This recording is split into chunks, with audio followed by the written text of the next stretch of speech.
you see in our lifetime? I mean, like you said, this has been decades and decades and decades. Do you see a resolution, a peaceful? I should caveat that peaceful resolution of coexistence and all the different things that we've talked about trying to get to equating to a resolution. Do you see that happening in our lifetime?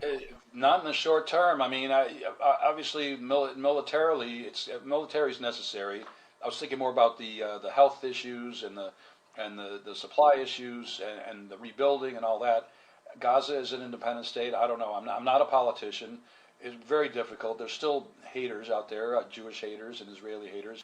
Some of that's never going to go away. So you're always going to get your criminals and your terrorists. I certainly hope so. I think that if I don't know, it's a good time to not be a politician. Let's just say that, because to manage all of that, it would be like managing Hungary after World War II and the Hungarian Revolution, both a real mess. Maybe not to the same scale, but still a mess relative to the people that have to live there. So my hopes are that is the case. The whole leadership's going to have to change because there was just too much hate there.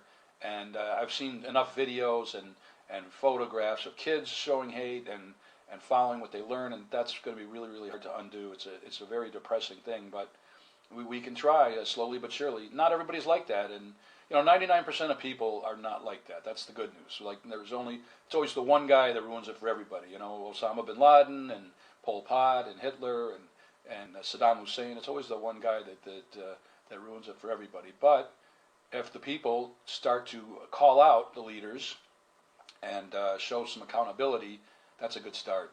And we argued that back in 2001 after 9/11 that the Islamic people and I have a lot of Islamic friends, by the way.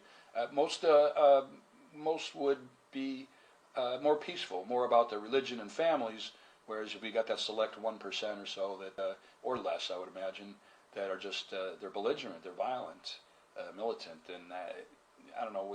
We got to recruit the people that are good. Not to gang up, but to re-educate the people that hate and learn to live with what you have. Yeah, I know, and I know you said 99%. One of the things that I think people struggle with, a lot of people in this country struggle with, is it feels like it's a little less than 99%. It feels like that 1% just keeps growing and growing and growing. And maybe it's a lack of education. Maybe it's like you said, hate teaches hate, raises hate, keeps propagating hate.